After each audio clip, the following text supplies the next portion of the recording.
روزوں کا مہینہ رمضان کا مہینہ ہے، جس میں قرآن اول نازل ہوا، جو لوگوں کا رہنما ہے اور جس میں ہدایت کی کھلی نشانیاں ہیں اور جو حق و باطل کو الگ الگ کرنے والا ہے۔ تو جو کوئی تم میں سے اس مہینے میں موجود ہو چاہیے کہ پورے مہینے کے روزے رکھے، اور جو بیمار ہو یا سفر میں ہو تو دوسرے دنوں میں روزے رکھ کر ان کا شمار پورا کر لے۔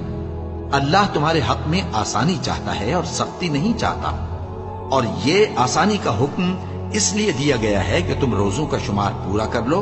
اور اس احسان کے بدلے کہ اللہ نے تم کو ہدایت بخشی ہے تم اس کو بزرگی سے یاد کرو اور اس کا شکر کرو۔ اور اے پیغمبر، جب تم سے میرے بندے میرے بارے میں دریافت کریں تو انہیں معلوم ہو